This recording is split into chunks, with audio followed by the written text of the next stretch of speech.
ce soir, ACB va ouvrir les guillemets à Rachid Louxio, qui est romancier, essayiste, conférencier aussi, puisque donc elle va l'accueillir aussi donc, pour ces trois ouvrages que vous pourrez trouver en haut. Les derniers Kabyles, Algérie le printemps reporté et Jurdura le temps des olives. Mais aussi, on l'accueille pour parler du patrimoine immatériel de la Kabylie. Donc on va essayer de se poser des questions, de savoir qu'est-ce que la kabylie et qu'est-ce que la berbérité aujourd'hui, donc en 2016. Comment la lire, comment la transposer dans la réalité du XXIe siècle, comment l'assumer, quel contenu lui donner et accorder. Ce que nous allons aborder donc ce soir, c'est tout ce qui sous-tend, avant tout la réflexion ou la pratique même de Rachid Louxio, qui sillonne, comme il a dit lui-même, comme un pâtre. Moi j'avais mis comme un... qui prenait son bâton de pèlerin, maintenant il me dit non, je préfère l'expression de pâtre. Un pâtre...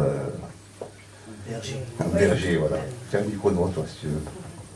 Alors donc lui qui sillonne donc, la Kabylie pour donner un certain nombre de conférences. Et ceci donc dans un monde qui est à la confluence d'assauts divers, de contradictions, d'aspirations différentes. Bon, donc j'essaie de résumer un petit peu la teneur et le contenu de ce que sera cette soirée.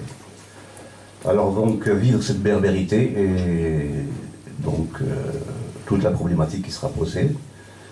Et à l'issue de son intervention, nous allons donc essayer de vous remettre d'écouter vos questions parce que nous n'allons certainement pas aborder tous les aspects ou cerner tous les éléments qui sont inscrits d'ailleurs dans filigrane dans le travail édité de Rachid. Nous allons donc avoir 3 moments ce soir. D'abord, on va essayer de faire connaissance avec Rachid, donc savoir un peu son itinéraire, son parcours, et ses différents exils, comme il le dit lui-même.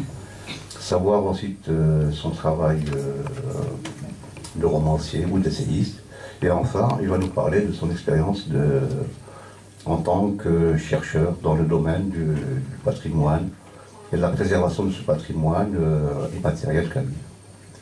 Donc bonsoir Rachid. Zoul, bonsoir. Je laisse la parole parce que tu voulais parler un petit peu en kabyle. C'est toute la problématique. Parfois, j'ai besoin de m'exprimer en kabyle. Le public ne comprend peut-être la moitié de ce que je dis, peut-être un peu moins. Et quand j'ai envie de parler en français, le public comprend la moitié. Donc c'est facile pour moi, je parlerai en bilingue. Sous-titré. Sous-titré kabyle, sous-titré français. الزول في لونة ثروة فرحة يمكن من العسى ما يرد يلو أتزدو أتزدي أتسدويثو. Donc je suis très content de vous rencontrer. Bonsoir. J'aimerais bien que, au bout de cette conférence, nous sortions tous avec le sentiment d'avoir partagé de l'émotion, de la connaissance et surtout beaucoup de fraternité. Voilà, donc mon propos est peut-être un peu, je ne dirais pas présomptueux, mais peut-être un peu ambitieux. J'aimerais aller dans le fond de la civilisation amazigh. Déjà, quand on parle de civilisation amazigh, c'est problématique. Beaucoup disent c'est quoi la civilisation amazigh? Vous n'avez ni murailles, ni cathédrales, ni grandes mosquées, ni villages historiques, vous n'avez rien laissé de tangible, on n'a pas de traces. Et là réside le problème, parce que notre civilisation a été une civilisation immatérielle, qui n'a pas laissé effectivement de murailles, mais qui a laissé des murailles de mots, des murailles de paroles, qui a laissé beaucoup plus une traçabilité qu'on retrouve dans des valeurs universelles.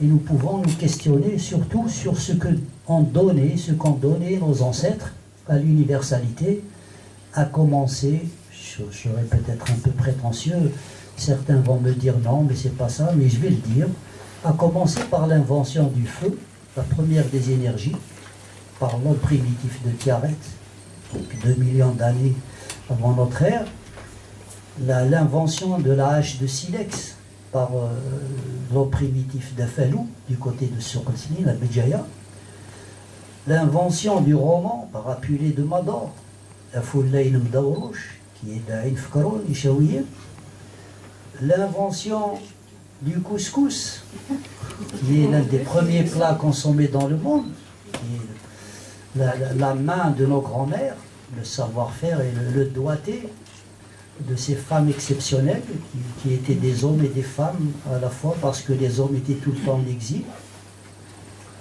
Et tous ces savoir-faire, toutes ces compétences, toutes ces données, bon, elles sont passées sous le boisseau comme ça, elles sont passées sous silence. Et moi, j'arrive comme ça, comme disait Farid, avec mon bâton de pâtre, je ne suis pas pâtre grec, mais pâtre kabyle, qui organise souvent les transhumance dans le Haut-Djurdjura, du côté de Azron Tohor. Azron Tohor, c'est le centre de gravité de la Kabylie, c'est là où se rencontrent les 3 wilayas de Tizi Ouzou, Bdjaya et Bouira, se rencontrent dans un endroit qui s'appelle Azron Tohor, le rocher de la purification. Azron Tohor. D'autres disent le rocher duquel on voit très loin. On voit beaucoup loin à partir de cet endroit-là. Donc mon propos, c'est de déterrer, déterrer ce qui a été perdu, mais ce qui encore aujourd'hui garde des aspects de survivance à partir desquels nous avons espoir de rebondir et de reconvoquer des traditions, des savoir-faire, des arts du spectacle, des croyances, un imaginaire par rapport à l'univers, des pratiques manuelles, des pratiques cosmogoniques de magie, des pratiques gastronomiques, des pratiques toponymiques et autres, qui font le contenu identitaire d'une population. Donc, pourquoi je m'intéresse à ce genre de travail, à ce genre de connaissances? Parce que moi, j'ai été tout le temps victime d'une suite de ruptures du lien à la terre. Moi, j'étais tout petit, je suis né juste avant la guerre, et puis j'ai vécu, si vous voulez, tous les chantiers de l'algérianisation, tous les chantiers, à commencer par la guerre de libération. Juste avant la guerre, c'est 53. C'est 53, donc je suis né un an avant la guerre. Je n'ai pas fait la guerre, vous vous en doutez. Mais la guerre m'a fait. C'est la guerre qui m'a fait, moi je n'ai pas fait de guerre. Mais la guerre, elle m'a construit sur une suite de traumatismes qui sont dus à des déménagements incessants. D'abord, on a quitté notre village de haute montagne, Esmelifiche. C'est un peu dans le Djurdjura central. C'est le versant qui donne sur la Soumaf. On l'a quitté en 55. Donc, moi, j'avais 2 ans. Un peu comme un troupeau de chèvres qui est chassé par des chacals. Et on a couru sur les contreforts du Djurdjura pour nous installer dans la vallée, croyant avoir trouvé la quiétude. Puis malheureusement, 1 an après, notre campagne a été déclarée zone interdite. C'était l'installation des parachutistes, de Bijar et d'autres. C'était l'opération Jumelle. Donc on nous a déménagé vers un village de regroupement. Donc on est passé de notre village natal à la zone interdite. Donc notre campagne est déclarée zone interdite. Puis on nous déménage vers un village de regroupement. C'est une sorte de bidonville, une favela autour d'un point d'eau qui est ceinturé, entouré de fils barbelés. Et on vivait là-dedans. On survivait là-dedans. Donc on était 5-6 familles dans une maison, une famille par chambre. Puis on cohabitait comme ça. Bon, ça, ce n'est pas vraiment le propos de la conférence, mais ce qui est intéressant, c'est que dans cette situation-là, arriva l'école française de Charlemagne. Et c'était l'école coloniale. Elle nous a mis la main dessus comme une ogresse en rute. C'est l'ogresse des comtes kabyles, Tseril. Et nous, c'était l'école, elle est venue comme ça. Sous forme de militaires qui nous tapaient à la porte. Donc des petits groupes de soldats. Ils arrivaient le matin, ils tapaient à la porte, on ouvrait. Olé Bsir Rachid, Olé Bsir Zoubida, Ali Qassi, Mahmoud Saïd et tous les enfants qui étaient là. Allez, en ligne, à l'école. On nous emmenait à l'école. Et l'école, c'était quoi? C'était un grand militaire avec son fusil qui était appuyé contre le mur, un tableau noir, des tables noires, et tout le monde qui ne savait pas sourire. C'était le monde effroyable de la peur. Et on nous a mis dans cette école-là pour apprendre la langue de ceux qui venaient nous opprimer. Alors on ne comprenait pas. Moi, je ne comprenais pas comment toutes les partis, ce qu'on appelait les Félaga, le FLN, l'organisation politique, ce n'est qu'après que j'ai connu tous ces mots-là. Mais en ce temps-là, comment toutes ces parties avec un E s'étaient donné le mot pour nous faire subir à nous enfants le supplice de l'école. Alors que jouer, c'était beaucoup mieux. Et on nous a fait subir, et c'était l'école buissonnière, les fugues, la fuite. Puis un jour, comme nous étions dans un bidonville, on avait faim, on avait froid, ils ont trouvé l'astuce. Un jour, le directeur, il s'appelait Monsieur Peda, nous a ramené de grandes quantités de pain et du chocolat, du pain chaud. Et à 10 heures, durant la récréation, on nous distribuait du pain et du chocolat. Et puis plus tard, c'était encore plus fin, on nous a offert des espadrilles et des culottes. C'était la marque Perroquet. C'est marqué derrière.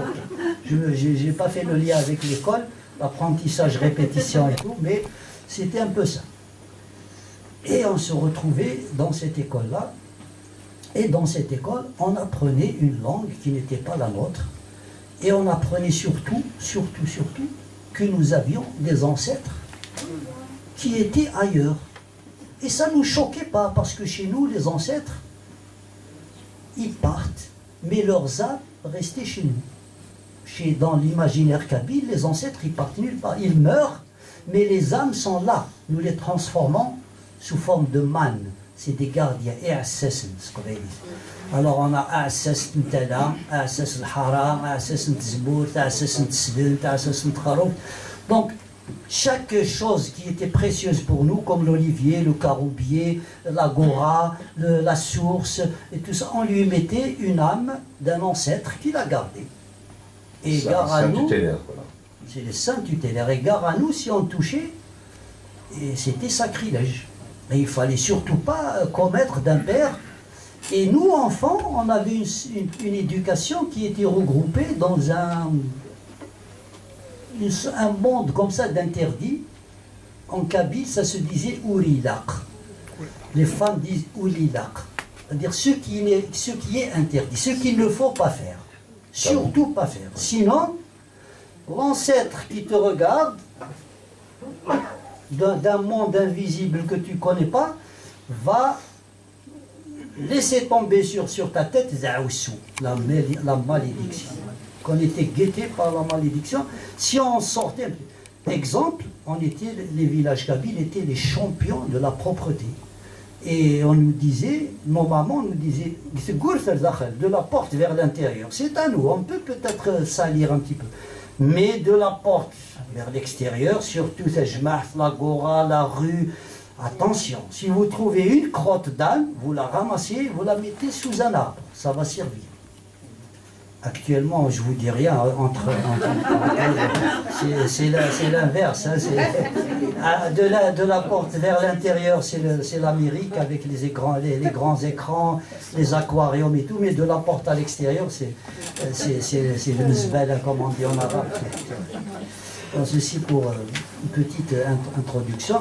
Donc cette enfance-là, tourmentée, où j'ai subi l'école, etc., elle prend fin un jour par l'indépendance. Et l'indépendance, c'était quoi? Un autre exil pour toi aussi.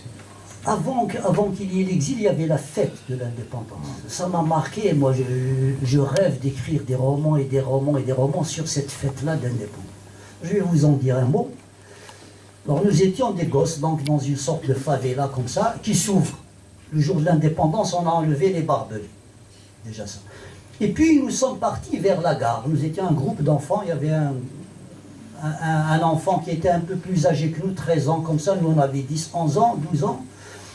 On est parti prendre le train. Parce que toute notre enfance, on a entendu siffler le train. On a vu passer le train, mais il nous était interdit de monter dans le train. Donc on est monté dans le train, on est parti, on ne savait pas où. C'était le train de l'indépendance, c'est tout un symbole. Prendre le train et ne pas savoir où aller. Et on s'est retrouvés à la gare de Béjaïa. Ceux qui connaissent, de Tazma Tabjé, c'est 80 km. Et dans le train, il y a le contrôleur qui arrive avec sa casquette, on ne l'a jamais vu évidemment, c'est qui celui-là, c'est le militaire, la police et tout. Venez ici les enfants, vous avez vos billets? Alors en chœur, on lui dit, on a eu l'indépendance et tu nous demandes encore des billets. C'est terminé. Et puis donc on s'est rué. Après ça, après cette fête-là, bon, ce fut une folie communautaire gigantesque où tout le monde, on avait des réunions partout dans tous les villages. Tiens, le commandant Flynn va venir, il va faire un discours. Tous les camions étaient réquisitionnés, tout le monde dans les camions, on partait dans la poussière, c'était le mois de juillet, on se réunissait dans des endroits comme ça, et puis un bonhomme venait avec sa vareuse en kaki, avec l'étoile algérienne et tout, le drapeau, et il nous faisait des discours. Puis ce qui nous intéressait à nous, c'était ce qui se passait, c'est ce voyage-là. On n'est jamais monté dans un camion, on ne connaît pas. Et puis, il fallait y aller pour voir, il fallait festoyer, il fallait exister. C'était ça l'existence, fêter, faire la fête. Je vous raconte comme c'est une anecdote, une fois sur la route, il y avait les camions des femmes et les camions des hommes, évidemment. Alors nous, les enfants, on était avec les femmes. Puis on arrive sur une grande route, que Smaïl connaît, vers Riki. Il y a d'ailleurs un habitant de Riki ici, un ami Mahmoud. Il y a un bonhomme qui se pointe comme ça en pleine rue, tout nu. Un vieux personnage comme ça, un peu fou. Puis il arrête le camion, et les gars lui disent « Allez, va, protège-toi, etc. » Il leur a dit « Moi, je veux monter dans le camion, je veux aller faire la fête. » Il dit « Non, non, tu n'es pas en position de monter dans le camion. » Il a dit « Vive l'Algérie, Tahia al-Jazair. » Il a dit « Allez, monte. » Et il a été englouti. Il y a une femme qui a enlevé sa robe, on lui a mis une robe. Il était englouti dans le... C'était un peu ça, la folie de 1962. Et puis pour moi, on passe un examen, c'était 1963, c'est l'examen d'entrée au lycée. À l'époque, chez nous, il n'y avait pas de collège, c'était l'école primaire puis le lycée. Ce n'est que vers les années 80... Oui, le collège, c'était pour les manières. Le collège, c'était pour ceux qui ont échoué. On les envoyait à Délice, collège technique ou à Sidi Aïch, à l'époque. Donc, moi, je n'avais pas de père. Mon père était au maquis durant toute la guerre. Puis quand, en 1963-62, il a été démobilisé, en 1963, il est parti en France pour ouvrir un café. Donc, c'est l'éternel exilé. Mon père, il n'est jamais là. Ma mère remplaçait un peu, c'était le père et la mère et tout. Mais partir à Alger, pour ma maman, elle ne savait pas comment m'inscrire, qui va m'inscrire. Donc je suis resté, j'ai perdu quelques mois. Puis un jour, un bonhomme passe, il me dit « Qu'est-ce que tu fais là, toi ?» C'est un cousin.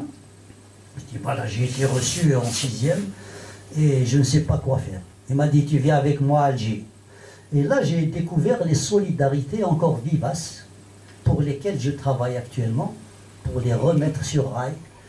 Et j'ai été pris à Alger, dans une famille de proches comme ça. Ils m'ont emmené au lycée, ils m'ont inscrit, ils m'ont pris en charge, ils m'ont acheté des habits, ils me nourrissaient, ils s'occupaient de moi. Et ça se passait naturellement, comme si c'était ma propre famille. Et ces réflexes-là, évidemment, maintenant, ils ont disparu. Ça n'existe plus. Et c'est pour ce monde-là que je travaille en ce moment. Restituer, reconvoquer tous ces réflexes, toutes ces solidarités, tous ces partages, toute cette orientation vers le bienfait. Et donc j'ai fait Alger. Ce fut 7 ans. Pendant 7 ans dans un lycée, j'ai vécu chez plusieurs familles. Ensuite, je fus mis à l'internat. Ce fut un peu une autre guerre d'indépendance pendant 7 ans. Et puis j'ai conquis l'indépendance avec le bac, 71. Je rentre à l'université. Et Farid va vous en dire un mot. Je crois de la fac. Oui.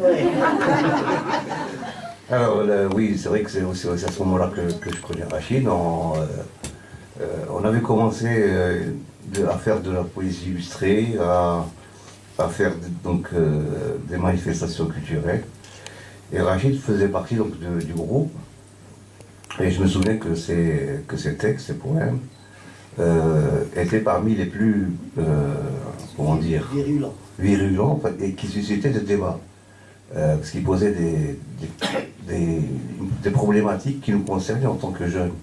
Nous autres aussi, nous ne faisons pas de la poésie sentimentale.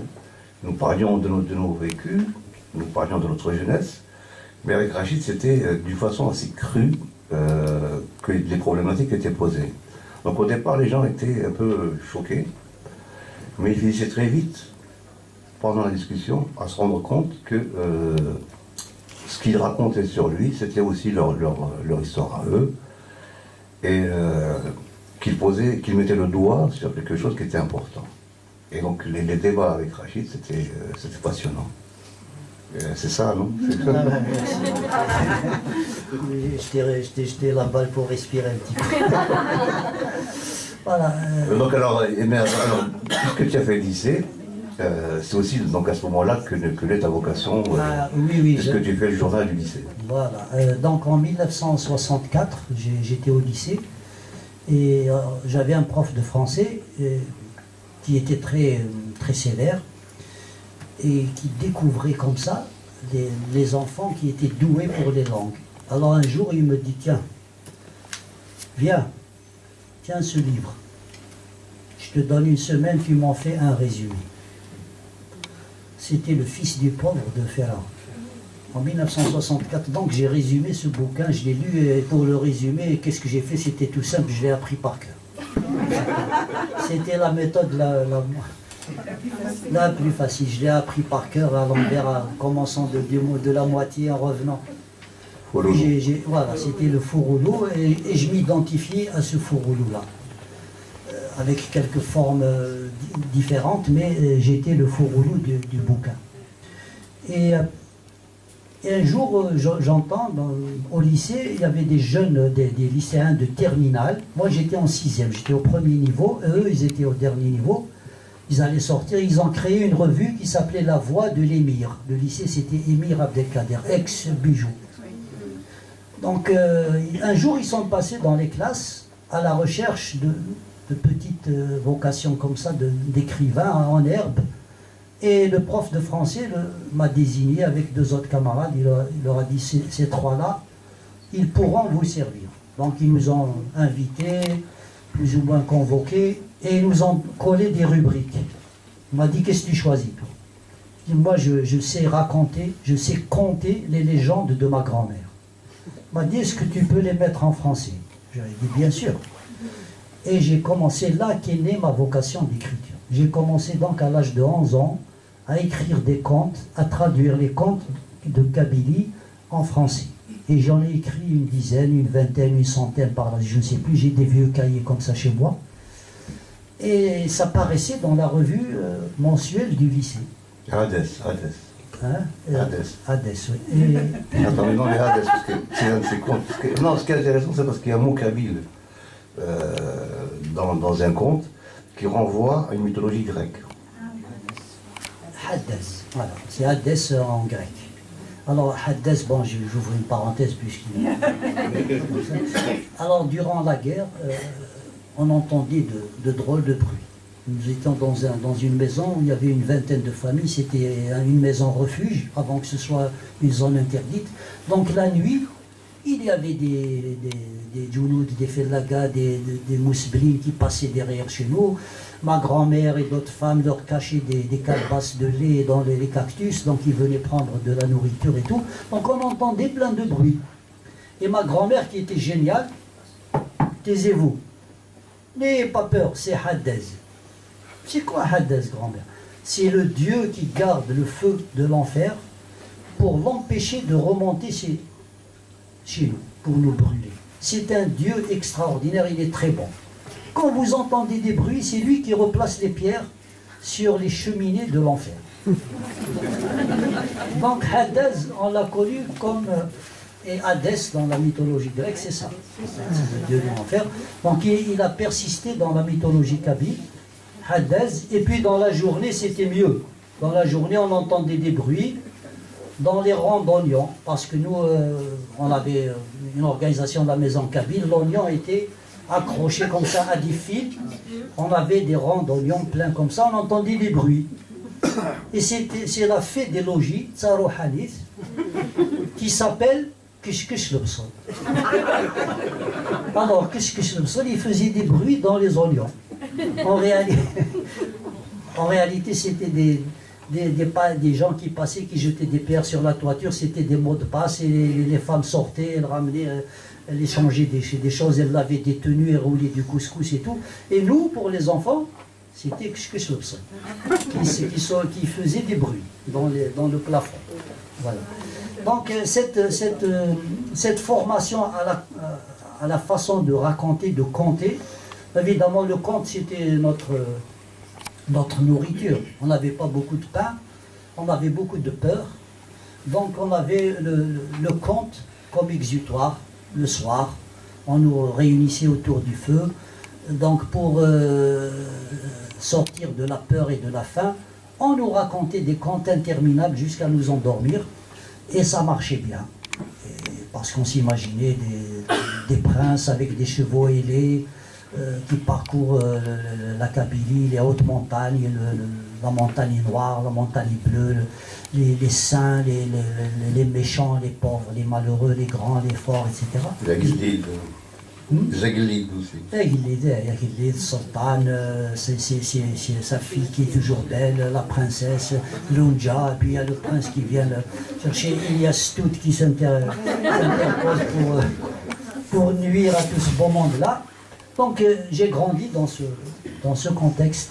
J'étais imbibé un peu de cette mythologie et j'ai essayé de la recracher, je m'excuse du terme, sur du papier quand j'étais au lycée.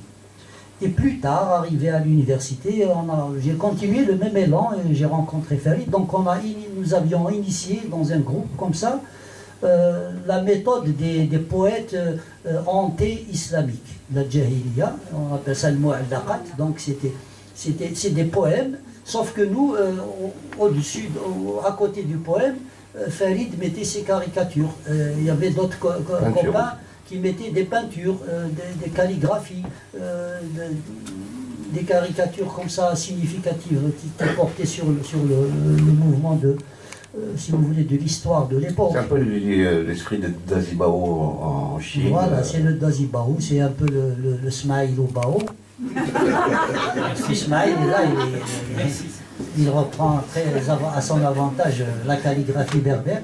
D'ailleurs, il illustre un de tes livres. Il a illustré un de mes bouquins, oui, un de mes livres. C'est Le Printemps reporté. Et il m'a offert la toile de couverture. C'est une calligraphie qui veut dire comme qui attend le printemps, qui n'arrive jamais, évidemment, parce qu'il s'agit d'un printemps éternellement reporté.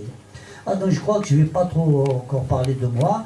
Je vais ajouter quelques mots uniquement pour l'université. Donc nous avions initié à l'époque, si vous voulez, le combat avec la culture. Parce que combattre politiquement, c'était dangereux.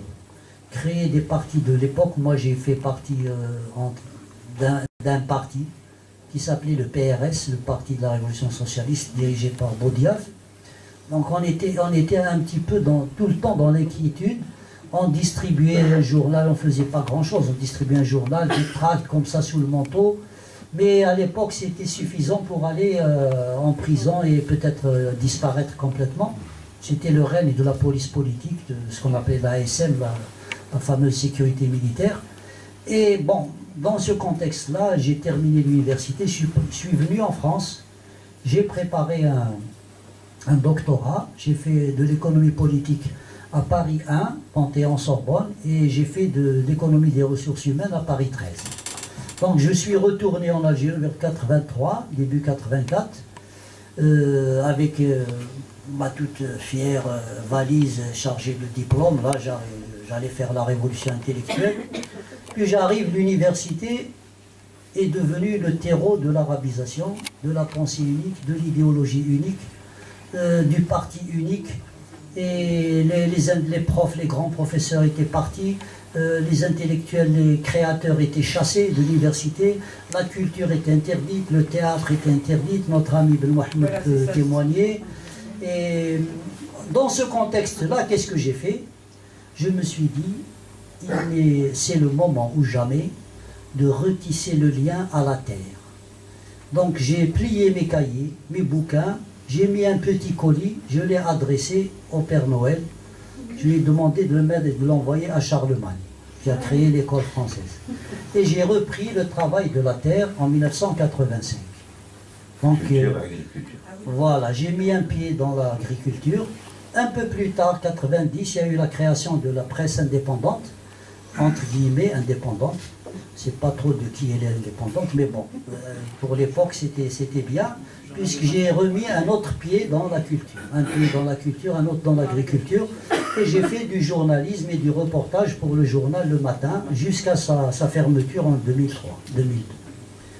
Voilà un peu rapidement. Et dans ces reportages-là, il s'agissait justement de traquer les survivances culturelles de la région. Et ce qui faisait l'identité des paysans, notamment l'oliviculture, la culture de l'olivier, qui est un peu, si vous voulez, l'arbre qui délimite carrément la Méditerranée. Quand vous descendez de France, vous rencontrez les premiers oliviers, vous êtes entré dans la Méditerranée.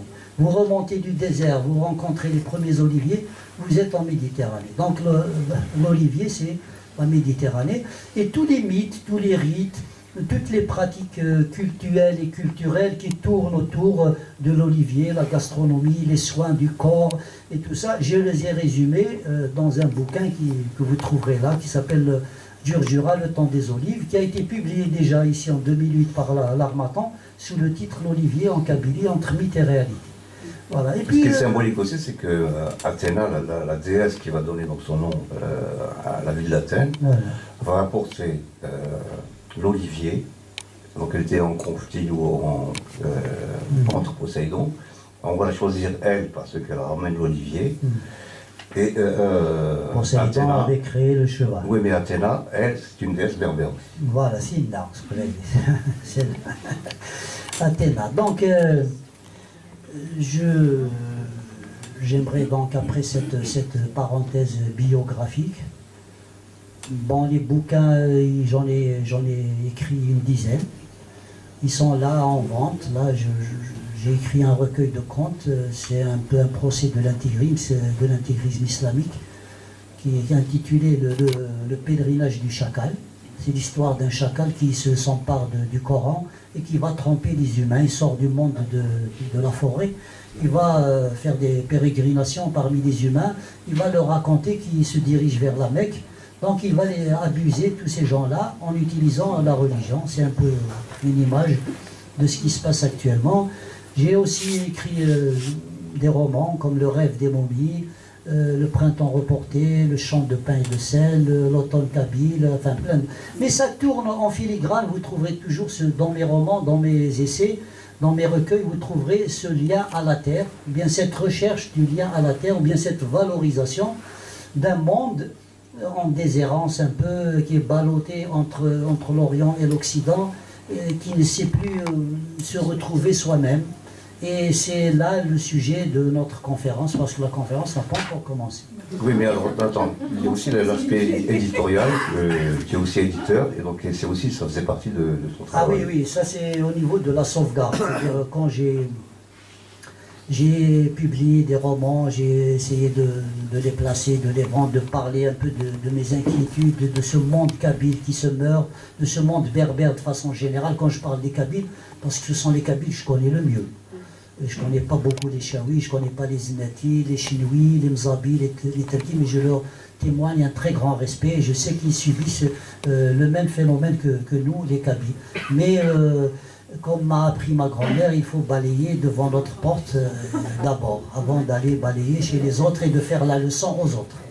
Ça, c'est pas très bon d'aller dire aux gens, voilà ce qu'il faut faire. Non, peut-être que faire chez soi et donner l'exemple. Si quelqu'un a envie de copier, de faire ce que tu fais, c'est bon. Sinon, lui imposer, on retourne dans ce monde de la dictature, on nous dit c'est ce qu'il faut, voilà ce qu'il ne faut pas, voilà ce qu'il faut. Alors ça, moi, on en a soupé et on doit en sortir. Donc, j'ai dû créer une maison d'édition avec l'ambition de susciter des vocations d'écriture. Je sais qu'en Kabylie, il existe dans chaque village 2 ou 3 personnes qui s'essayent à l'écrit. Et je sillonne un peu les villages en faisant des conférences sur les pratiques de survivance, pratiques de sauvegarde des survivances culturelles.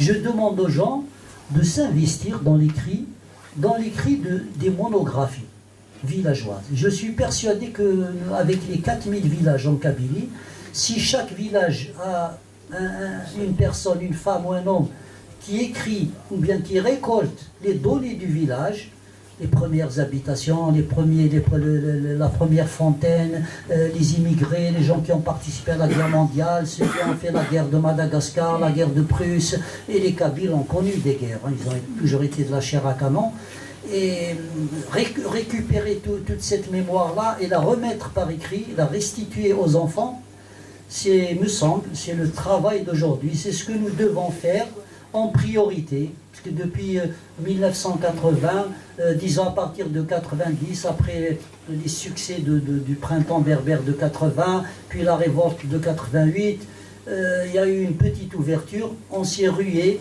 sur les emballages politiques.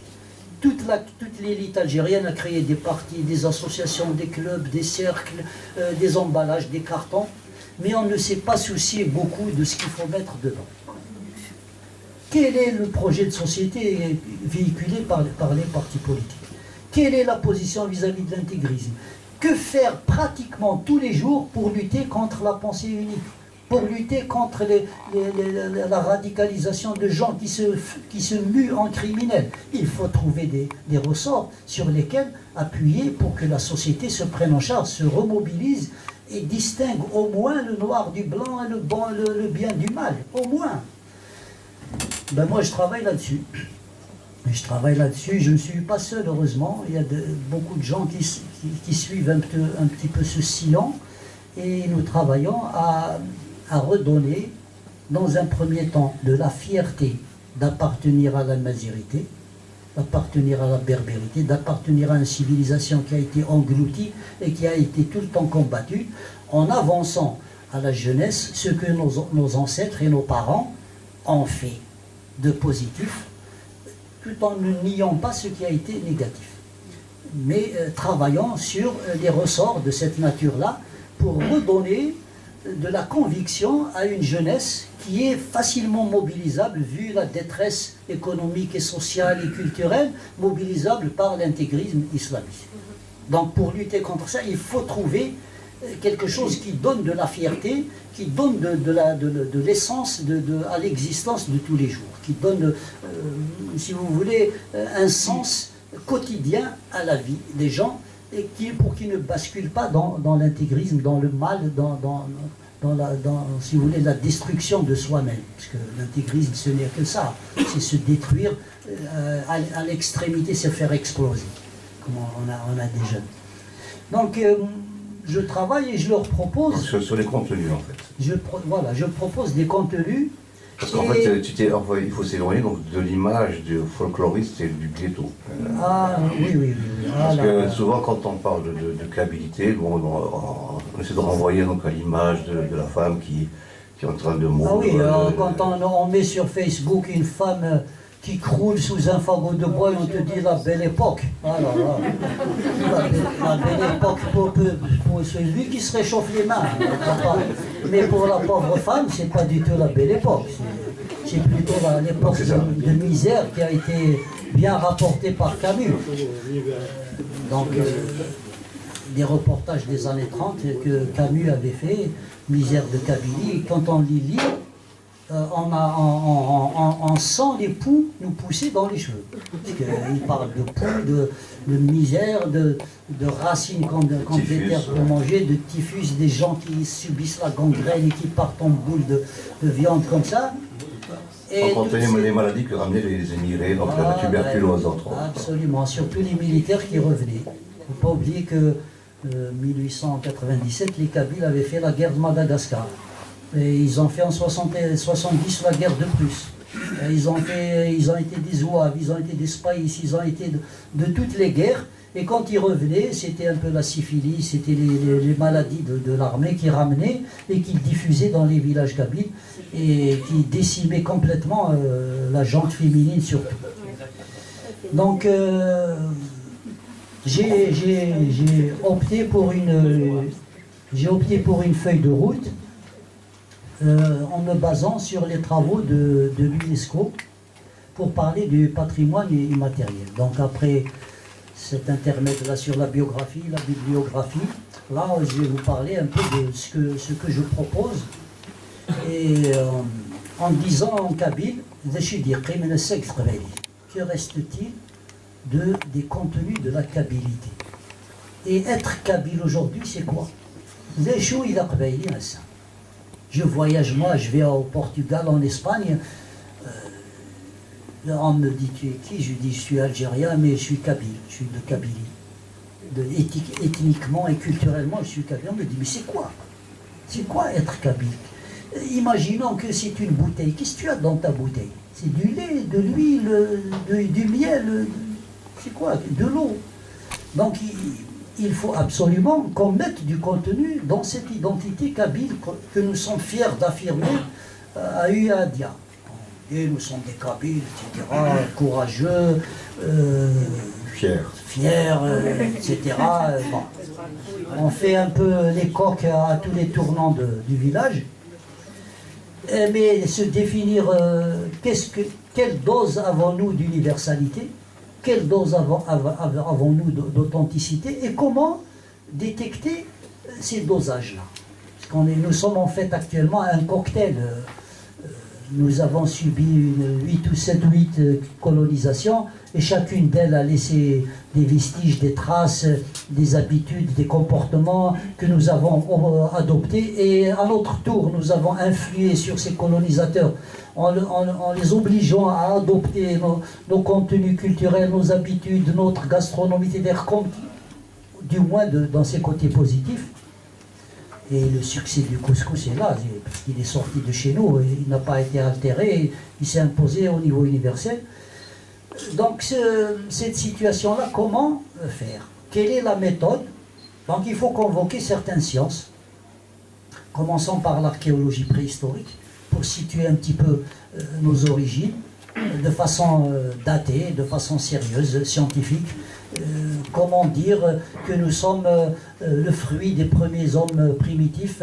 C'est parce que d'Afrique du Nord, parce que l'Afrique du Nord a tout le temps été habitée et que l'élément endogène l'a emporté sur les apports extérieurs et qu'elle n'a jamais été colonisée de l'extérieur dans 2 millions d'années avant Jésus-Christ. C'est prouvé par les datations récentes de l'archéologie préhistorique. Même les recherches sur les feuilles d'olivier, sur la pâte d'olivier, etc., prouvent certaines sédentarités déjà des millions d'années avant Jésus-Christ. Et on va convoquer aussi l'anthropologie, ce que fait par exemple l'UNESCO. Et l'UNESCO, vers 1972, a émis une convention qui protège le patrimoine matériel, tangible. Les villages, les murailles, les casbahs, etc., etc. Donc ce que nous voyons, ce que nous pouvons toucher. Et ce n'est que donc 2003, disons 20 ans après 1997, que l'idée de protéger les cultures orales avec un concept qui regroupe, c'est le patrimoine culturel immatériel, qui regroupe toutes les dimensions des identités à expression orale. Donc en 2003, une convention signée ici à Paris à, si vous voulez, systématiser un petit peu toutes ces dimensions-là, répertorier tout ce qu'il y a dans les cultures et les identités à culture orale, et, si vous voulez, mis en place des feuilles de route de sauvegarde, comment sauver ce qui existe encore, et comment s'opposer, si vous voulez, à la décrépitude des savoirs, à la perte des traditions, à la dévalorisation de soi, à la mort des langues. En 2002, l'UNESCO recensait 6600 langues, mais tous les 15 jours, il y a une langue qui disparaît faute de locuteurs. Et la langue kabyle ne disparaît pas de cette façon-là, elle est en train de disparaître par, si vous voulez, édulcoration ou dénaturation par les emprunts et l'invasion des autres langues à l'intérieur du kabyle. Actuellement, les kabyles qui parlent le kabyle, il n'y en a pas beaucoup. Quand les kabyles, ils sont trilingues. D'ailleurs, il y a un copain qui m'a dit, tu sais, nous connaissons le kabyle, avec le téléphone portable, nous payons 3 fois la note. Je lui dis pourquoi? Parce que quand on appelle, on parle en kabyle, en français et en arabe pour dire la même chose. Allô, allô, comment vas-tu? Allô, Kirak. On dit 3 fois la même chose, donc on paye 3 fois plus cher. Je lui dis, tu n'as qu'à te mettre au kabyle, tu payeras une seule unité au lieu de... Donc nous sommes actuellement dans un stade trilingue, mais si vous voulez, le kabyle s'est arrêté parce qu'il n'y a pas de transfert, il n'y a pas de transmission. Les autres langues, par contre, elles sont invasives. L'arabe envahit le kabyle, le français tient une certaine position quand il s'agit d'économie, quand il s'agit d'administration, quand il s'agit si vous voulez, d'abstraction ou scientifique, c'est le français. Quand il s'agit de religion, d'éthique, de culte, etc., c'est l'arabe. Et quand il s'agit de la fête, de la danse, du chant, c'est le kabyle. La séduction? La séduction, elle se fait en trilingue. Elle commence d'abord en une démarche kabyle, un peu de timidité, etc. Puis on lance quelques mots en français, et puis on tombe amoureux en arabe. Parce que le mot amour en kabyle, il a toujours été enseveli. Seyri, c'est quelque chose de très moderne. On a connu Seyri négativement. On dit en kabyle ou mesrir. Je n'en veux pas, je ne t'aime pas, je ne l'aime pas. Ou mesrir. Et on a sorti le radical Seyri qui signifie l'amour. Et actuellement, déclarer son amour chez les kabyles, on le fait en arabe ou alors en français je t'aime. On a l'impression qu'en le disant, c'est plus fort. On a l'impression qu'en le disant en kabyle, c'est pas très sérieux. Voilà. Par contre, quand il s'agit de mariage, c'est en kabyle. Parce que le mariage en kabyle, c'est de l'achat. Je t'achète. Tu m'achètes. De rire. Voilà. Voilà un peu pour vous faire rigoler. Alors, en fait, que reste-t-il de nos amours?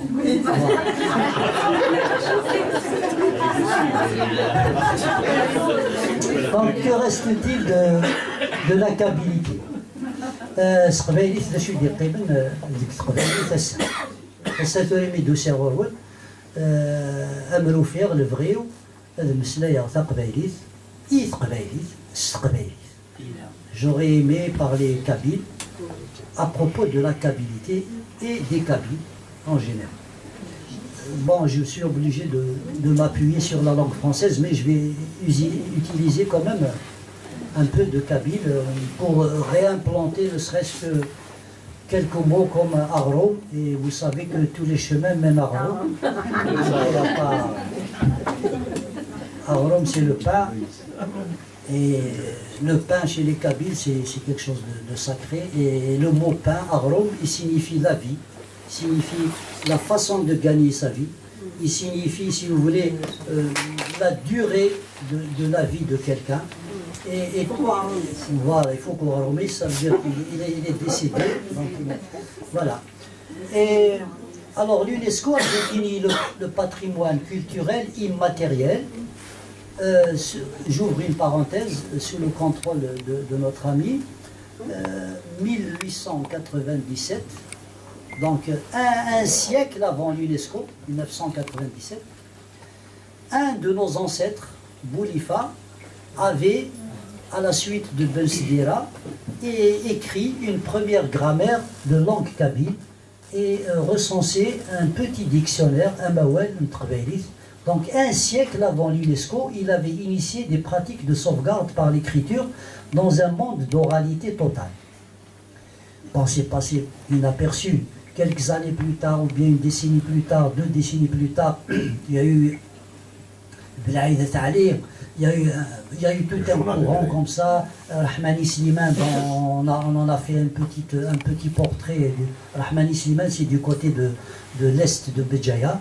Il était un docteur trilingue dans les années 20, berbère, arabe et français. Il y avait quand même beaucoup de gens qui ont eu cette idée de sauvegarder par l'écrit, passer à l'écrit, tout en cultivant l'oralité. Ce qui n'est pas le cas aujourd'hui. Aujourd'hui, beaucoup nous proposent le passage à l'écrit, mais en oubliant d'alimenter l'oralité. Mais s'il n'y a pas d'oralité, qu'allons-nous écrire? Qu'allons-nous transférer? Qu'allons-nous transmettre? Si tout le fond de l'oralité disparaît, si les adages disparaissent, si les poèmes disparaissent, si les devinettes disparaissent, si les récits disparaissent, si les contes disparaissent, si les mots qui sont portés par ces pratiques orales disparaissent, dans 10 ans, dans 20 ans, qu'allons-nous transcrire? Qu'allons-nous écrire? Nous allons transcrire le Coran. D'ailleurs, c'est devenu à la mode. Récemment, il y a un village chez nous qui a fait la fête parce qu'il y a quelqu'un du village qui a transcrit deux sourates, de Hizb al-Qabaili. Voilà la tendance où elle est. Alors que déjà ça existait avant avec les Almoravides, les Ibn Tashfin, Ibn Toumart avaient déjà traduit le Coran en berbère, et c'est grâce à ça, c'est grâce à cette traduction que l'islamisation a pu se faire en kabyle. Voilà. C'était des mouvements historiques alternatifs, ce qui m'avait fait dire que c'était le Coran alternatif. Alors, on a été mis au Coran. Alors, l'UNESCO a défini 5 droits, si vous voulez.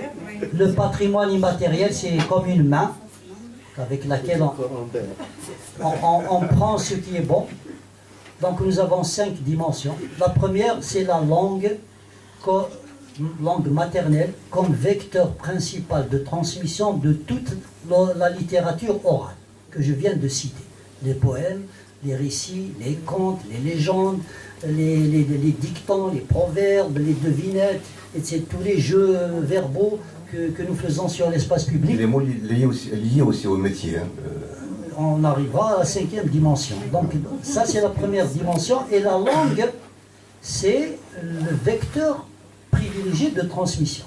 Et quand la langue est envahie d'emprunts, est envahie de nouveautés qui viennent d'autres langues, qui ne reposent pas sur ce socle de littérature orale, généralement il y a dégénérescence, il y a agression, il y a lutte, si vous voulez, entre les cultures. Il y a une interculturalité qui est difficile à assumer entre une langue officielle, par exemple en Algérie, l'arabe, et une langue vernaculaire qui est parlée dans une région qui, à la limite, serait une langue comme ça sur 2 ou 3 régions, ce qui n'est pas vraiment le cas. Pour le kabyle, il est en train de se réduire comme une peau de chagrin, faute de locuteurs encore.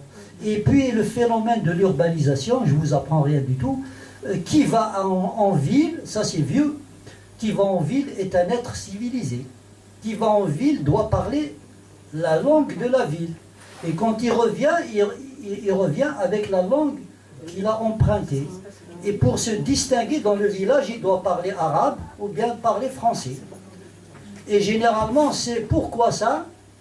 C'est un peu un trait en même temps urbain et en même temps de la domination de la femme. Pardon. Parce que celui qui sort, c'est l'homme, et quand il revient dans le village, il exclut, par l'usage de sa langue nouvelle, il exclut la gente féminine d'accès au sens, à la compréhension de ce qu'il dit. Donc c'est une façon de se hisser, de se comporter comme une élite et d'écraser encore un peu plus les villageoises. Et les villageois et les enfants, et ceux qui n'ont pas accès à cette langue-là. On va en revenir peut-être dans le débat. La deuxième dimension est constituée, donc je parle des contenus un peu de l'identité kabyle, l'identité des peuples comme ça, culture orale. La deuxième dimension est constituée des arts du spectacle. Alors nous avons le chant, donc la chanson, la musique, le théâtre, le parathéâtre dans les cultures orales, c'est très très important. En Kabylie, nous avons encore quelques survivances. On a Amrar Oshkouf, c'est un jeu de masques où on utilise la calebasse pour faire des masques. Et on va en débattre si vous voulez. Le théâtre actuellement en Kabylie a des origines mythiques et rituelles liées au rite agraire, liées au jeu de masques et liées au carnaval et aux mascarades villageoises à l'occasion de l'accueil de la nouvelle année, à l'occasion de l'accueil du printemps, à l'occasion des labours et des semailles, à l'occasion des fêtes de solidarité. Tiwizi, chez les femmes par exemple, Tiwizi Tazot, donc l'entraide pour aller laver la laine, ou bien pour carder, ou bien pour monter un métier à tisser, les grandes solidarités pour rouler le couscous, par exemple pour la préparation des fêtes villageoises, toutes ces solidarités-là persistent encore en Kabylie, et nous avons à cœur de les sauver, de les remettre avec les moyens de la modernité d'aujourd'hui et des possibilités de leur redonner une seconde vie pour nous redonner encore un peu de fierté et d'appartenance identitaire. Et donc il y a la danse, le chant, et je vous apprends rien ici. Alors Tadkir, ça se passe généralement dans les zaouïas, et ça existe encore. Il y a aussi des danses rituelles qui s'apparentent à de la médecine traditionnelle, jdeuv, qu'on fait dans les zaouïas. Bon, c'est relatif aux croyances, à ce qui est cultuel, et si vous voulez, c'est un islam local qui s'est amalgamé, qui est entré en symbiose avec les rites païens anciens et les croyances locales. Et ça a donné un certain islam tolérant, ouvert, qui s'inscrit dans la laïcité villageoise, qui n'interfère pas dans le profane et dans les décisions économiques ou politiques ou autres. Donc ceci, c'est la deuxième dimension. La troisième dimension très très importante, l'UNESCO y a mis dedans, dans cette dimension, tout ce qui est cosmogonique, c'est-à-dire tout ce cosmos, gonos, c'est-à-dire représentation de l'univers. Tout l'imaginaire d'un peuple à culture orale par rapport à la naissance de la planète, la naissance du monde, l'apparition des étoiles, l'émergence de l'être humain, l'émergence des animaux, et tout ça. Et les Kabyles avaient une cosmogonie très riche, très poétique, très jolie. Et moi, je n'hésite pas, je dis que les Berbères sont les inventeurs de l'écologie. On va en parler.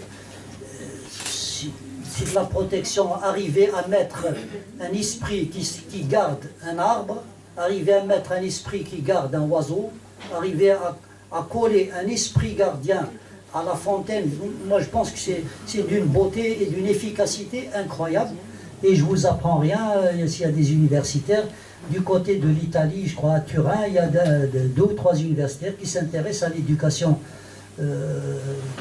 dans le village kabyle. Et comment se fait-il que le village kabyle n'a ni gendarmerie, ni police, ni prison, et quels étaient les vecteurs de régulation sociale et comment se reproduisait le tissu social dans ce village-là grâce à cette éducation qui était, si vous voulez, en totale symbiose, en totale synergie avec la nature. Il y a encore, justement, moi je travaille là-dessus, sur les survivances, il y a du côté d'Azmilikish, mon arche natale, il y a 13 villages là-bas. Il y a encore des pratiques, par exemple, de la chasse, qui interdisent de chasser plus d'un lièvre et plus d'une perdrix par saison. chaque famille a le droit d'aller chasser une perdrix ou un lièvre. Pourquoi? Pour permettre à la forêt de se régénérer, ce qui n'existe pas ailleurs. Et ça, c'est attesté, les gens peuvent venir voir. Il y a encore des gens qui sont dans cet idéal-là. Donc, et dans cette troisième dimension de la cosmogonie, on peut y mettre, par exemple, toute l'onomastique, la science qui donne les noms, surtout la toponymie. Pourquoi certains noms en Kabylie, actuellement, n'ont plus de sens, on a perdu leur sens, mais ils sont tellement beaux. Tixirizn, Agazon, Irbahen, Tiginturin, des mots comme ça qui nous donnent des petites gifles, comme ça, qui nous disent, mais si on dit Agintur, et que dans le sud, dans la Tiginturin, Agintur finalement c'est le gué, c'est le pont, c'est le lien, c'est la bretelle entre deux rives.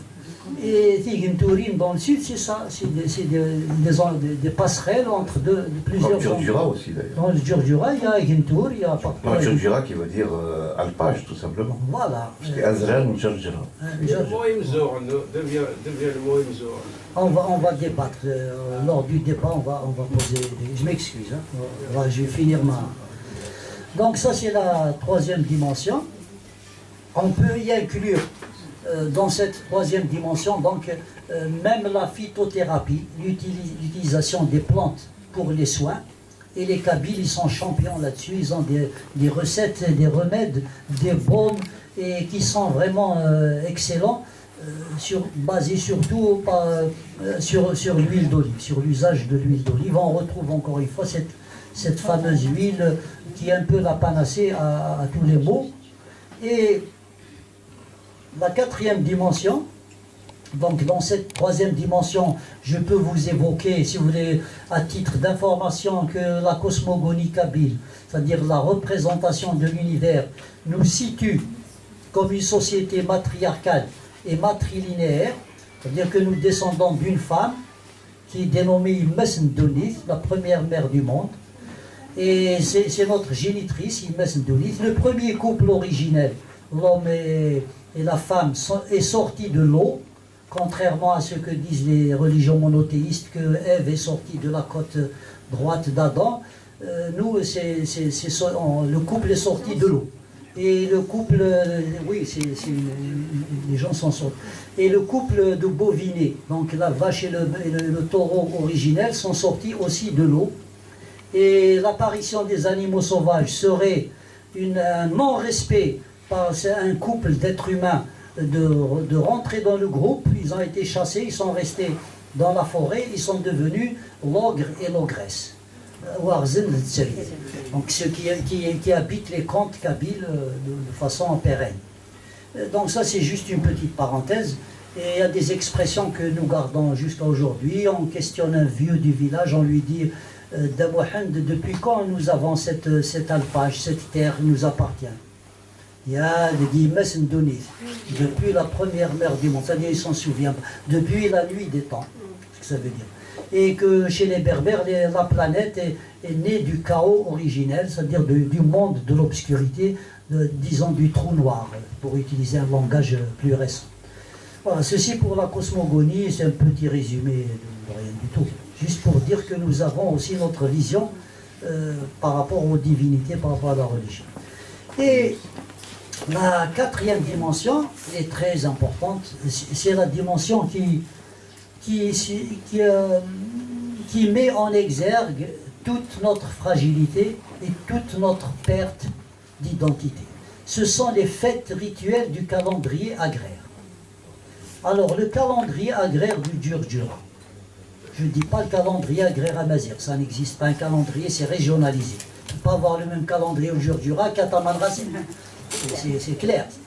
Donc, le calendrier agraire du Djurdjura possède 45 haltes. Des haltes d'une journée, de 3 jours, de 7 jours. C'est des symboles. 1, 3, 7. Il y a aussi des durées de 14 jours, 2 fois 7. Il y a des durées de 28 jours, 4 fois 7. Il y a des durées de 35 jours, 5 fois 7. Alors ce calendrier agraire, avec ses 45 haltes, possède quelque chose comme 30 fêtes annuelles. Et de ces fêtes rituelles qui marquent des rites de passage naturels ou bien sociologiques. Et ces fêtes-là, actuellement, on n'en a gardé que 3 ou 4.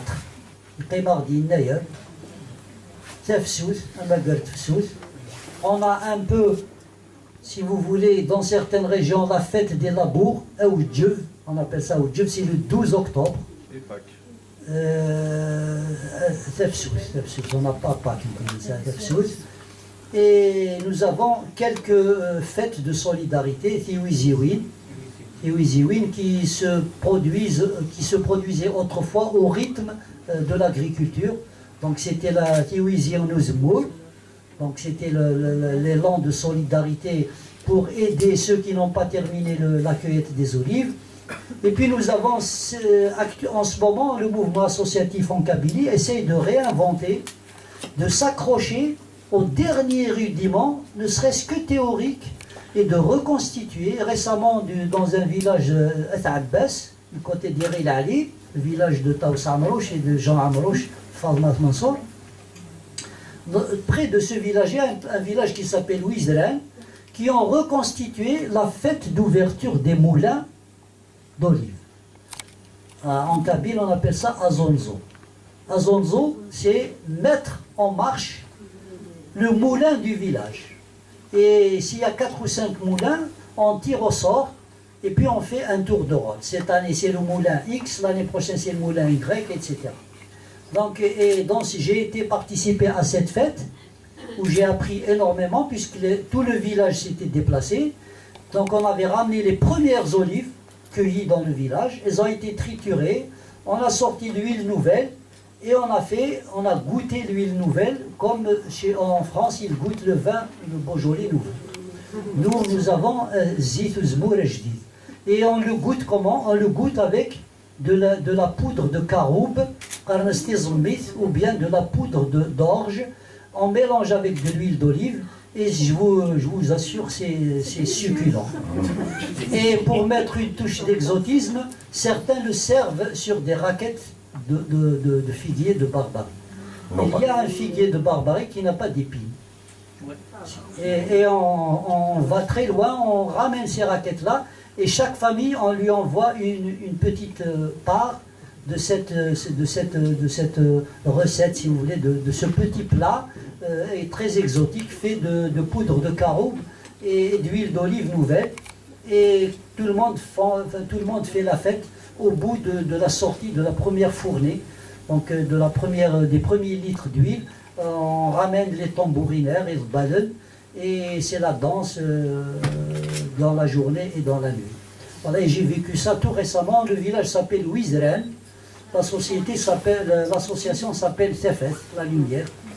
Et voilà. Et donc le mouvement associatif s'est agrippé à ces dernières survivances pour restituer une mémoire perdue, une mémoire qui se perd au quotidien. Et donc je vous disais que cette 4e dimension est en train d'être fixée par des pratiques de sauvegarde de cette nature. Et la 5e dimension, sans doute la plus importante, parce qu'elle a trait à l'économie, ce sont les pratiques de l'artisanat traditionnel, tout ce qui est manuel. Et cet artisanat traditionnel est très très riche en Kabylie, mais malheureusement il est en décrépitude en ce moment, il est en déshérence, il n'arrive pas à affronter la concurrence de la manufacture, de la mondialisation de la marchandise. Mais il y a encore des survivances, même si c'est dramatique dans certains métiers. Actuellement, nous sommes arrivés quand même à la disparition des métiers de l'artisanat. On a recensé à peu près 70 en Kabylie, des métiers, des sous-métiers comme ça, des métiers dérivés. Mais actuellement, il y a certains métiers qui ont disparu. Les bourreliers, les matelassiers, les maîtres, les cordonniers, les maîtres tailleurs de certains types d'arbres, plein de métiers comme ça qui disparaissent. Et ce qui est dramatique, c'est que la langue kabyle disparaît avec. Je vais vous citer 2 exemples. Le métier à tisser. J'ai recensé avec mon groupe, parce que nous sommes un petit groupe de recherche, j'ai recensé 88 mots dans le lexique relatif au tissage. C'est-à-dire, depuis l'achat de la laine, c'est Gwasmirad Narilis Ntazot, نروح نسير الكواسيف بعد ثني دناوي نمشط نقردش نتسل etc. Donc tout ce langage là jusqu'au montage du métier à tisser, tous ces mots là ils ont disparu. C'est du kabyle, c'est du lexique kabyle qui s'appauvrit. Pourquoi? Parce que le métier, la pratique du métier à tisser s'appauvrit, disparaît, le langage disparaît avec elle. C'est la même chose pour le labour avec l'arère de bois, avec la paire de bœufs. Il y a encore quelques laboureurs qui utilisent encore, qui maîtrisent le savoir-faire, mais depuis l'achat des taureaux,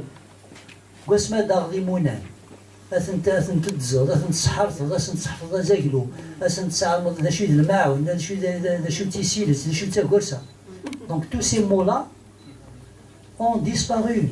Ils ont disparu dans des zones géographiques qu'on n'entend plus parler. Il y a certaines zones où les enfants ne savent pas que c'est la vache qui donne du lait. Ils croient qu'il y a une usine qui fait des pochettes de lait et que c'est un mélange de poudre, on ne sait plus quoi, ce qui n'est pas très faux, quoi. Et la disparition de ces pratiques est dramatique pour notre langue. Donc il s'agit pour nous actuellement, en extrême urgence, de fixer les pratiques qui restent. Nous avons encore des bijoutiers, même s'ils trichent un peu sur le métal, mais ils ont quand même la main, ils ont le savoir-faire, ils ont le langage approprié. À nous de fixer cette langue, à nous de mettre par écrit, à nous de filmer. Et nous avons actuellement les moyens. Avec les nouvelles techniques de communication, on ne peut pas se plaindre. On peut enregistrer, filmer et partager en une seconde. Et ça, on ne le fait pas. Soit par paresse intellectuelle, mais surtout par surdimensionnement du politique. On croit que, en créant un parti politique, en lançant des idées en l'air de je ne sais plus quel projet, on croit régler toutes les choses. Alors que nous reproduisons notre mort au quotidien. Et qu'on positive un petit peu certains actes politiques au détriment du culturel.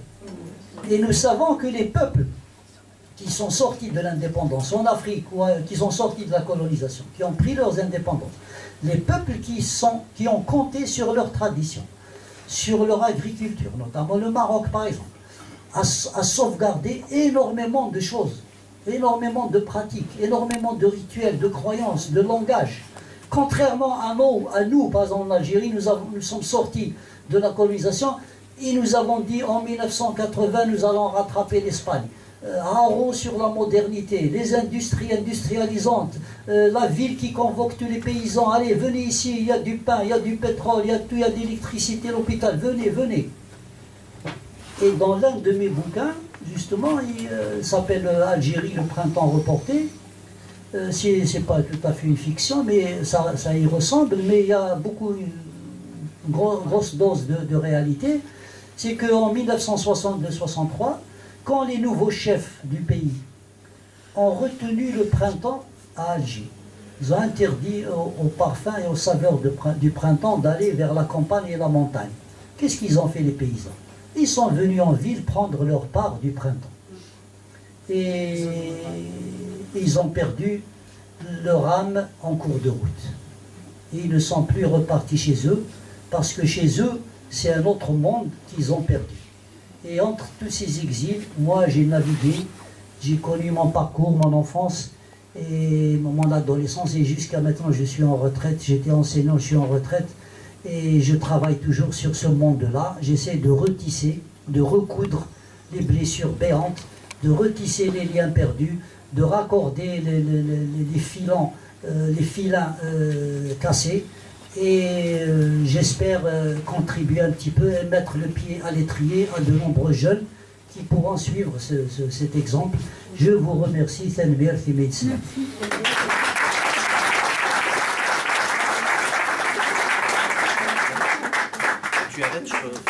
Vos questions, donc, Non. Oui, alors je crois qu'il y a un micro qui peut se prendre.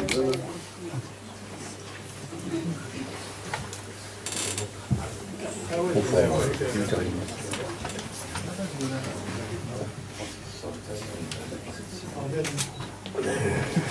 أزولك فلان ذاكي أزول فلاك ديورانا الكليت إلى تلمسة ذاكي أقدر ذاكي alors je vous félicite كيف تخدموا تلاقي تفركا مرورنا قام سيمزوغن alors دينا خدمن يجيكن خدمن كل كيت تزون لي بلانت évidemment et en particulier داين يتداوين alors je te parle de ça il y a 50 ans alors أدينا نروح هاد الناوي يفرمتشي c'est une plante يزادن pour les articulations.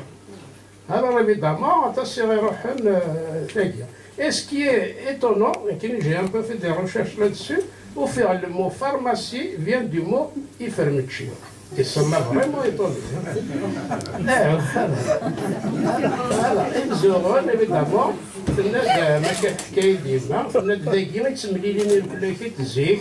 مرة رحنا قدم لنا ذا ثمانية نعدوية كلاكيت نقول انت هذاكي خاطر خدمنا ناس خامن لنا الشيوني كلاكيت غير الناس شو ما قاني مزوغن ثلاث يمازيغن ريزون ديفورمي الموي يمزوغن فوالا.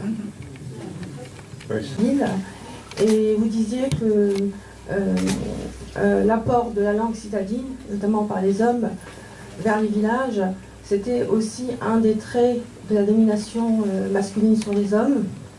Et c'était une manière, pour résumer votre propos, sur les femmes, oui, qu'est-ce que j'ai dit? Non, c'est le contraire. Non, c'est, oui, domination masculine sur les femmes. Et que c'était une manière de les exclure des conversations, voilà. Et bon, déjà, je ne suis pas tout à fait d'accord, je trouve que c'est un peu exagéré. Et d'une autre part, que faites-vous alors de la participation de la femme, justement, dans cette perte de la langue, puisque maintenant, nous ne sommes plus dans les schémas où les femmes sont monolingues, les femmes sont instruites, elles parlent d'autres langues.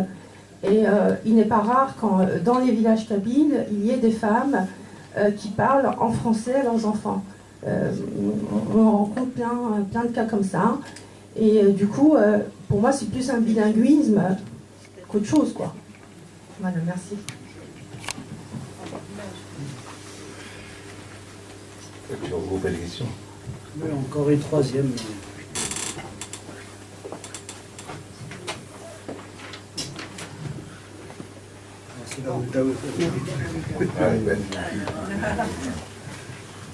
Oui, je crois qu'il y a un problème fondamental qui se pose à l'Algérie entière, pas seulement à la Kabylie, c'est le problème de l'école.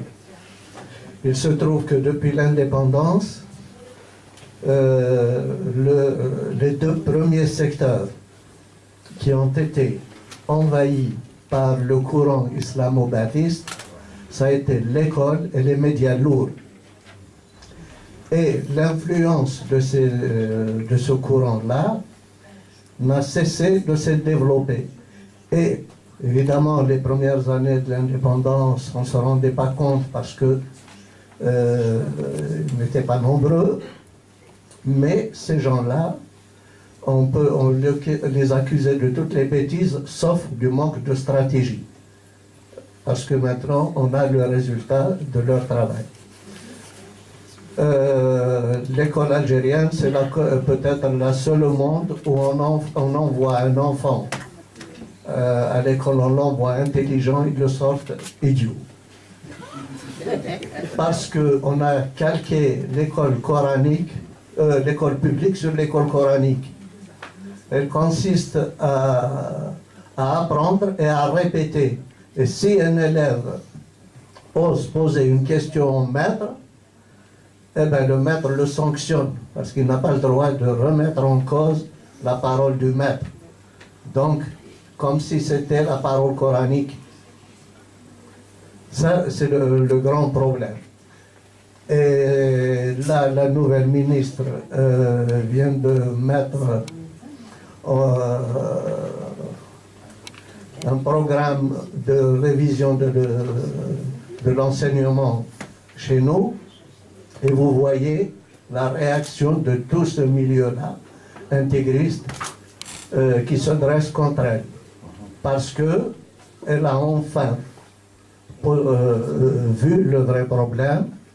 Elle veut former un Algérien qui pense, parce que l'école, elle est faite pour apprendre à l'enfant à réfléchir et à créer. Ce qui est tout l'opposé de ce qui se fait dans notre école. Ça, c'est le premier problème auquel il fallait peut-être penser depuis longtemps. Autre chose. Je me rappelle, pendant la période là, de Boumdine, où il envoyait des étudiants dans les campagnes pour alphabétiser, donc pour arabiser les paysans, c'est-à-dire envoyer des étudiants qui n'ont aucune connaissance en agriculture, les envoyer pour apprendre l'agriculture aux paysans qui sont nés là-dedans, qui savent, qui comprennent en regardant le ciel sans avoir besoin de la météo, ils savent quand est-ce qu'il va pleuvoir, quand est-ce qu'il faut aller semer, quand est-ce qu'il faut labourer, etc. On leur envoie des étudiants qui leur apprennent à travailler pendant les heures de bureau. Enfin, des trucs comme ça, des âneries comme ça. À la même période, j'ai lu un article qui m'a marqué. C'était le Saïd Barré, qui était président de Somalie à l'époque, qui avait fait la même chose. Il avait envoyé des étudiants pour alphabétiser la population, enfin les paysans. Et ce qui était intéressant, c'est qu'il les a chargés d'une autre mission, à savoir que chaque étudiant devait, en plus d'apprendre à lire, à écrire aux paysans, mais aussi de recueillir les pratiques locales dans leur discipline. Par exemple, un étudiant en droit étudiait le droit coutumier.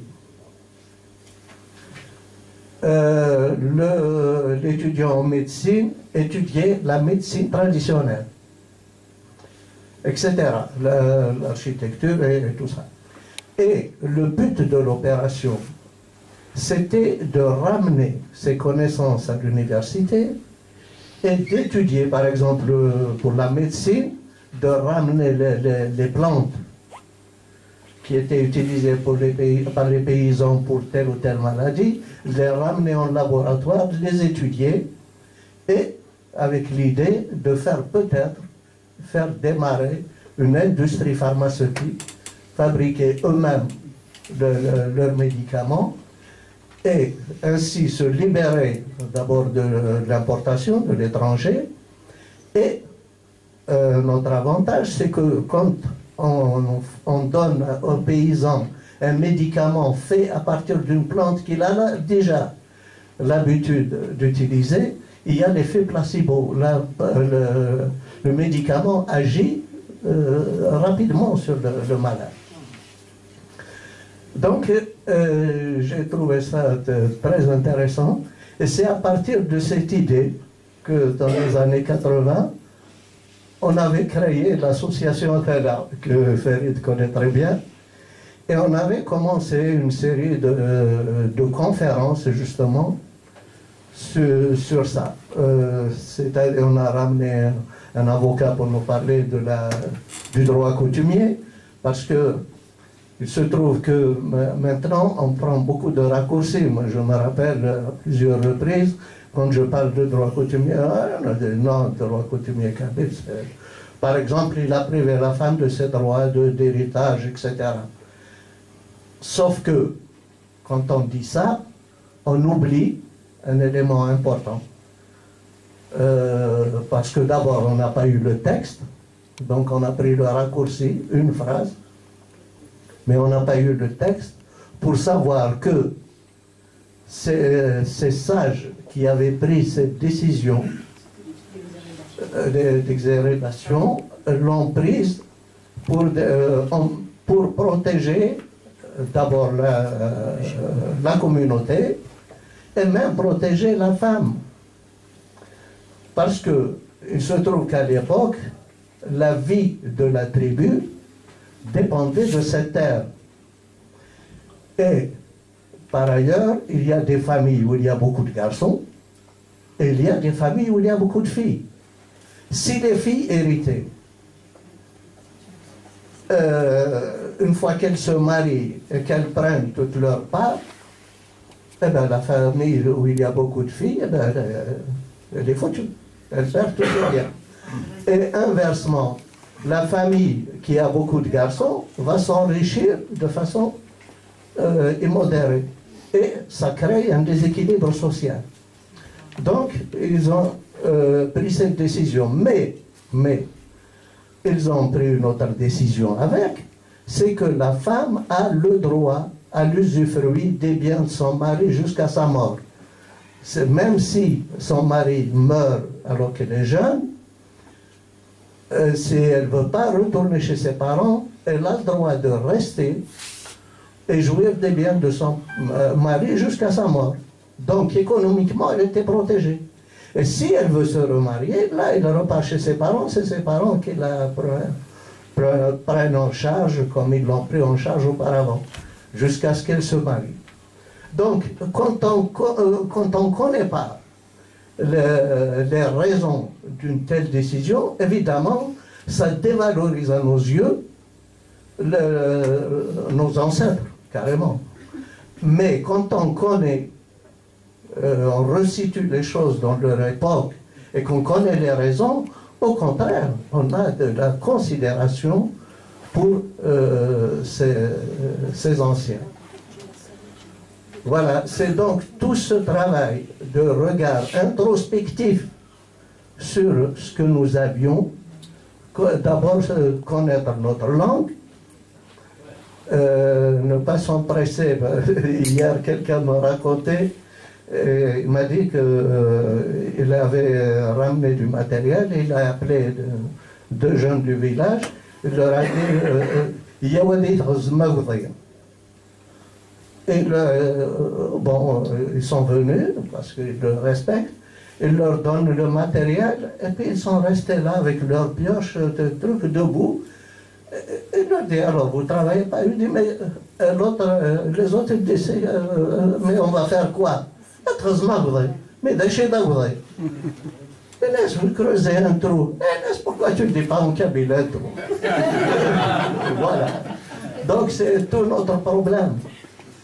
Et le problème que tu as évoqué aussi est très important, cette transmission des parents. Parce que on a le kabyle, le berbère, c'est une langue maternelle. Mais malheureusement, aujourd'hui, les mères ne transmettent plus. Ne transmettent plus la langue. Elles parlent à leurs enfants soit en arabe, soit en français. Pour se montrer civilisées. Malheureusement, c'est la grande majorité. C'est vrai qu'il y a des exceptions. J'ai vu ici en France des mères qui parlent très bien français, mais qui à la maison parlent à leurs enfants en kabyle. Mais c'est des exceptions. Dans la masse, voilà. Il y a notre ami, c'est un grand berbériste. Dans son intervention, c'était un mélange d'arabe, de kabyle, de français, de kabyle.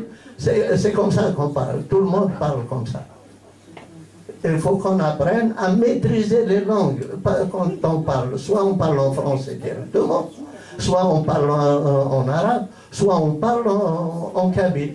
Mais il se trouve que maintenant en Algérie, tu n'entendras personne parler dans une langue, une seule langue, du début jusqu'à la fin. Voilà. Merci.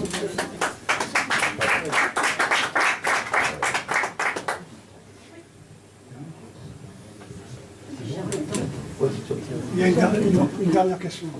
Oui. Encore une seule. J'aurais une dernière question si ça ne vous dérange pas. Alors moi, du coup, je suis étudiante, juste pour vous le dire. Du coup, j'ai grandi en France et en fait, l'idée que tous mes amis qui sont pas kabyles ont de la Kabylie, c'est qu'ils ne connaissent absolument pas. Et du coup, vous parliez de kabylisation, vous parlez de connaître de culture que les autres nous connaissent. Et ma question, ça serait, est-ce que le fait que notre patrimoine soit immatériel,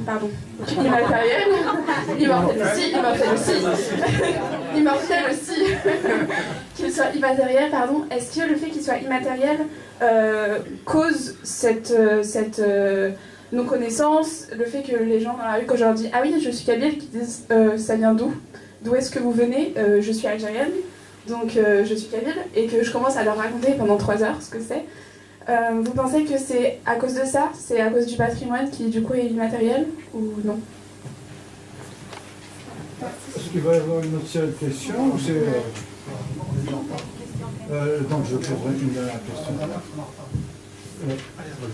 On arrête. Alors, je vais essayer d'être bref. D'abord, je vous remercie pour tout ce que vous faites. Vous le faites avec beaucoup de volontarisme, beaucoup de volonté. Et j'imagine au détriment de votre vie familiale, de vos ressources. La question que j'aimerais vous poser, ce que vous faites s'apparente... Vous avez beaucoup de mérite, mais il s'apparente beaucoup plus à un travail qui peut être fait normalement, soit par un département ministériel, soit par carrément tout un ministère. Donc, d'où ma question, est-ce que vous ne pensez pas que quelle que soit la volonté que vous mettiez pour le travail que vous faites, est-ce qu'il n'y a pas de limite ? Est-ce que vous ne vous dites pas que peut-être qu'il faut plus que ça, il faut peut-être un autre cadre pour que ce travail soit fait, parce que il n'y a pas beaucoup de volontaires comme vous, et puis un beau jour, vous partez comme nous tous. Donc, ma question, est-ce que il ne faut pas poser la question en termes de projet de société que vous avez évoqué dans votre intervention, et partant de là, carrément d'un projet politique qui pourrait, je termine, qui pourrait donc prendre en charge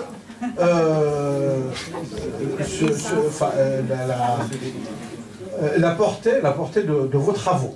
Voilà. Merci. Donc voilà ma question. Madame Aldaoui. En fait, c'est pas une question, c'est juste une remarque. En disant que les judokas de Nabre, ils ont bien réfléchi, ils ont trouvé la solution des héritages. En fait, ils ont essayé de chercher une solution. Mais en fait, ils ont créé un grand problème qu'on paye cher aujourd'hui en Kabylie, en déshéritant les femmes. C'est tout.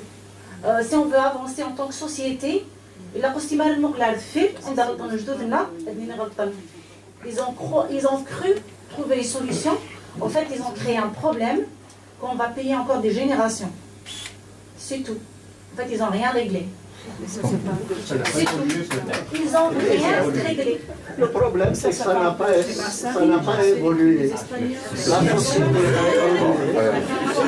La sagesse n'a pas évolué. Si on trouver la solution, non, mais pour l'époque, c'était la bonne solution. S'il vous plaît, on va répondre. Je vais essayer de répondre, et c'est un débat de toute façon.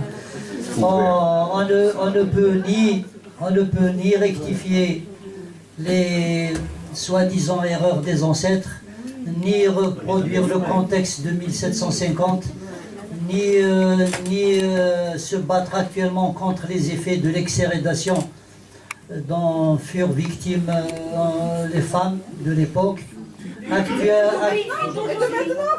Actuellement, s'il vous plaît, on va pas rester sur ce problème-là. Je crois qu'on a dépassé un peu les horaires. On a dépassé un peu les horaires. Donc je vous dis que ce qui est fait est fait. Actuellement, si nous avons le courage d'affronter la situation en faisant un état des lieux, faisant un bilan avec ses côtés positifs et la recontextualisation des côtés négatifs et toute la situation d'aujourd'hui. Actuellement en Kabylie, des familles s'entre-déchirent, des héritiers de femmes décédées viennent hériter chez leurs oncles des parcelles de terre. C'est la bagarre dans les tribunaux. Et actuellement, le monsieur disait, est-ce qu'il y a un projet, il y aurait un projet politique qui prendrait en charge toutes ces questions-là. Moi, je pense que les projets politiques naissent des idées pionnières. Et si actuellement il y a beaucoup d'emballages politiques, j'appelle ça comme ça, des emballages politiques, beaucoup d'organes qui sont vides comme des coquilles, qui sont vides de tout projet, moi je propose un projet. Je n'interdis à aucun parti politique de s'y investir, de prendre, je suis même capable de leur donner mes idées, mes travaux, qu'ils s'appellent RCD, FFS, MAC ou MICMAC ou je sais pas quoi. Je suis prêt à donner ce que je possède. Je donne mon temps. Moi je suis persuadé qu'en démultipliant, ne serait-ce que par 3, par 4, ma petite expérience, qu'il y ait 5 ou 6 personnes qui croient à ce que je fais, je suis persuadé que ça va prendre comme une levure dans la société. Et justement les partis actuellement, je ne vous cache pas, je suis énormément respecté au niveau kabyle, et par le RCD, par le FFC, par le BAC et par tout le monde. Appelle monsieur le Bsir, est-ce que tu peux nous assurer une conférence? Et je ne me retiens pas, je vais avec mes petits moyens, je donne mon petit savoir, je suscite le débat surtout. Je ne suis pas quelqu'un qui croit avoir tout compris, mais j'aime être le catalyseur qui suscite ce genre d'échange fructueux, positif, et surtout qui permet si vous voulez, de réimplanter une espérance. Et ça, c'est très très important. Quand on est jeune, quand on a 20 ans, 25 ans, on n'a pas de travail, on n'a pas d'horizon, on ne voit pas ce que signifie la politique, on ne sait pas ce que c'est que la langue, on ne sait rien du tout. Quand il y a quelqu'un qui vient, qui vous propose des éléments de fierté, des vecteurs pour que vous puissiez rebondir, je pense que ça... Moi, récemment à Egelsefen, je vais pas vous le cacher, j'ai pleuré. Le village, il y avait 900 femmes qui sont sorties. Et dans un village kabyle, quand la population vient, vous fait confiance pour que vous donniez une conférence à un public féminin, je pense que c'est le top. C'est une crédibilité très très importante. Quand on crée un climat où la femme a la parole, les femmes se lèvent, prenez le micro, posez des questions en kabyle, elles ont chantonné des poèmes anciens, elles se sont libérées, elles se sont données à cœur joie, et puis nous sommes partis accueillir le printemps, hommes, femmes, enfants. On a reproduit des rituels anciens avec les moyens d'aujourd'hui. Par exemple, au lieu de jeter de l'eau comme on faisait autrefois, l'animatrice du mouvement a jeté des bonbons, des sucreries pour les enfants. C'était formidable, c'était d'une beauté, c'était d'une magie. J'en avais pleuré, je ne vous le cache pas. Et c'est partout la même chose. Dans l'autre versant, dans les Bibans, jusqu'à Kharata, jusqu'à Ismaïl, vous venez à Zfoun, etc. C'est le même engouement. Les gens sont en attente d'une élite qui va leur proposer de la fierté et leur redonner les contenus de leurs ancêtres. Et là, qu'un parti vienne s'investir, je serai très fier, très content d'être à l'origine de ce genre de mutation vers le positif. Ceci, bon, répondre rapidement... Non, je crois que tu dois répondre aussi là-haut. Non, parce qu'on a dépassé les horaires, donc les questions qui restent, donc combien il y a un pot qui est ouvert en haut, donc on sera encore là, il pourra, après la dédicace, on pourra continuer la discussion autour d'un pot. Cerbère. Oui. Si vous connaissez Berbère, là, qui est... Alors, simplement, vous signaler que très prochainement, donc le 4 mai, ici même, un mercredi prochain, il y aura une rencontre novembre 54, la faillite démocratique avec Mourad Bourboun, Mohamed Benchiko et Hassan Zerouli. Et pour ma part, je vous propose aussi un finissage de mon expo le 30 avril de 15h à 19h. Voilà. Je vous remercie tous et puis on se retrouve là-haut pour...